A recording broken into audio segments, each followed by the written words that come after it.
if you think about all the things that are being marketed to us, it's marketed towards the mass affluent. And there's a segment of population that has disposable income. Think about that word, disposable income. Income is not disposable. Income is not disposable. Like, okay, here, just take it. It's disposable. No. So have you noticed that the more things you buy, the more stress you have? Buying more stuff doesn't necessarily lead to less stress. It actually leads to more stress. We're being constantly marketed towards. We're always being pushed to buy the new car, pushed to get the new gadget, the new clothes, and we just clutter our life with all this stuff that really don't bring much fulfillment in the end. You see, less is actually more. The less things you have, the more wealth you accumulate over time. So, let's talk about why having more isn't necessarily better.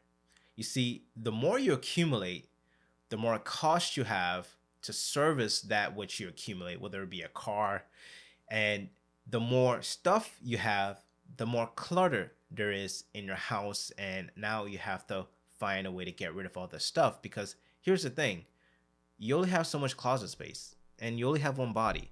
You're not going to be wearing all those outfits. Some of those outfits you're probably not going to wear for like 3-6 months. So you know that there's some stuff in your closet that's just like, okay, it's time to go.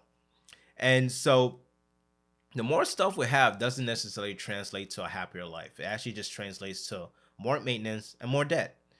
And there's no better way of showing this but to share one of the stats that you probably know. Okay. The fact that the average American has $6,000 in credit card debt. $6,000. That's a lot. I remember when I was at $6,000 in credit card debt. That was a lot. And how did I get there? Stuff. I can't necessarily point to anything that I purchased that I could say, you know what, I needed that. I can't because it's just stuff that accumulates over time. And so the lifestyle that we need to have in order to build wealth over time isn't the lifestyle of buying things, purchasing things that we don't need. It's the lifestyle of being simple, simplicity.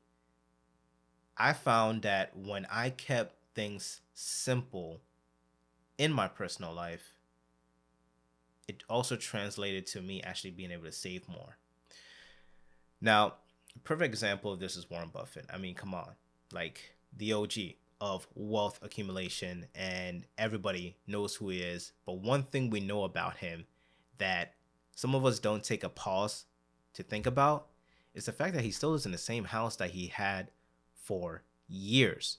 And he's wealthy, but yet he lives in a single family home, modest neighborhood, and is like, come on. He's not buying a mansion. He's not driving a Bentley down the road for his meetings. No. I mean, this guy goes to McDonald's. So think about it. We must be doing something wrong here. And if you think about all the things that are being marketed to us, it's marketed towards the mass affluent. And there's a segment of population that has disposable income. Think about that word, disposable income. Income is not disposable. Income is not disposable. Like, okay, here, just take it. It's disposable. No. That's how they see us, though. They see us as, okay, here's a segment of the U.S. population that have disposable income. So how can we get a piece of that disposable income? Oh, well, we're going to market a product towards them. Well, maybe they want this, or maybe they want these clothing item, or maybe they want this new car. And it works because in the end, we fall for it. And next thing you know, we're buying more stuff that we don't need. If we just take a simple lesson from Warren Buffett, his income, his wealth has increased. I mean, he's one of the richest people on the face of the planet, but yet his lifestyle reflects simplicity. And maybe we should take note and examine our lifestyle and ask yourself, is my lifestyle simple or am I doing the most? Think about it. So,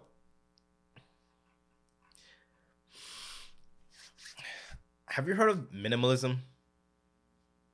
I actually have a good friend of mine that's really into minimalism.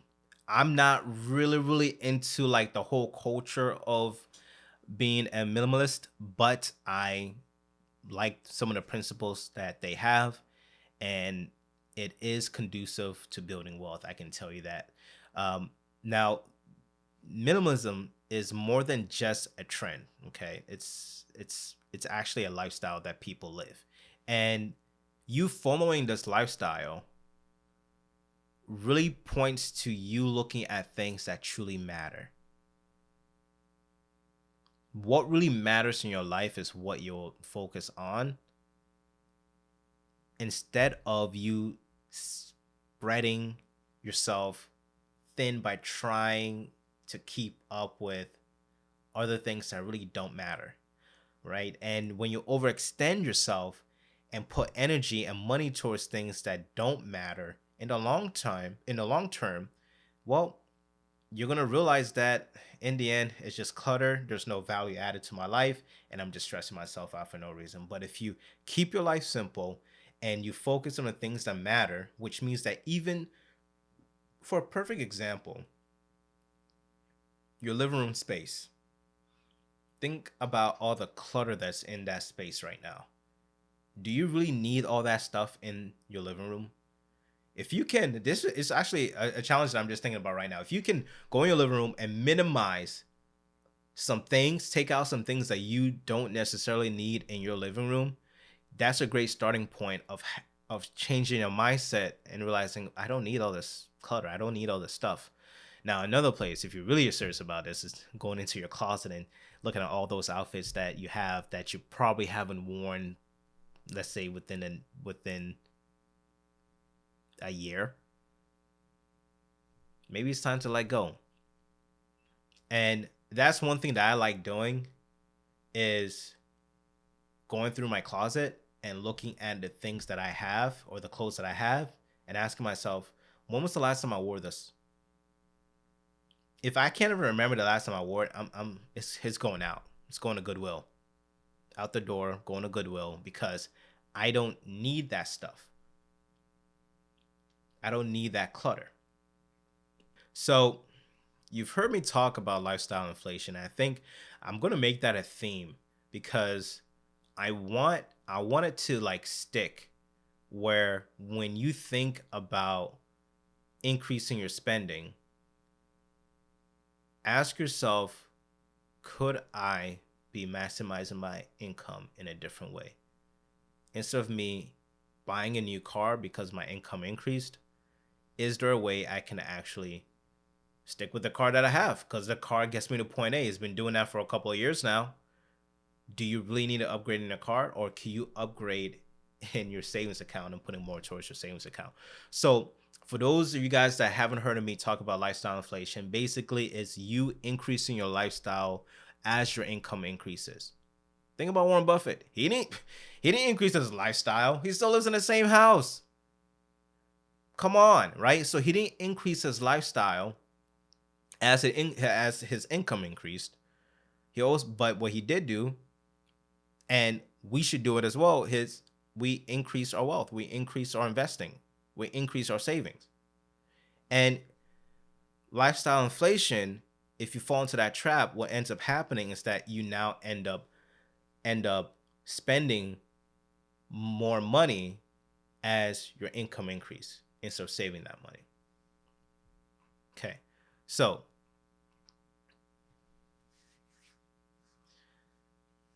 the beauty of living the less is more lifestyle simply points to the fact that you're going to be able to have more to be able to save and invest and build wealth over time. Remember, wealthy people don't concentrate their income to buying stuff. They concentrate their income in building wealth. when I work with high net worth clients,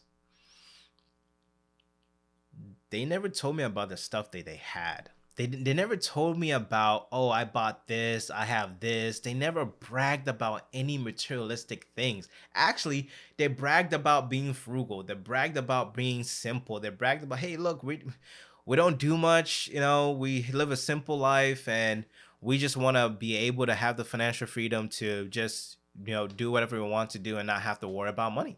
That was it for them. It wasn't like, oh yeah, I wanted to buy this new BMW that came out, or I wanted to get this nice Mercedes Benz that I've been eyeing for a couple. No, it was that there was no conversation that we had that was about materialistic things. It was about life. It was about, hey, what do you want to do with your life?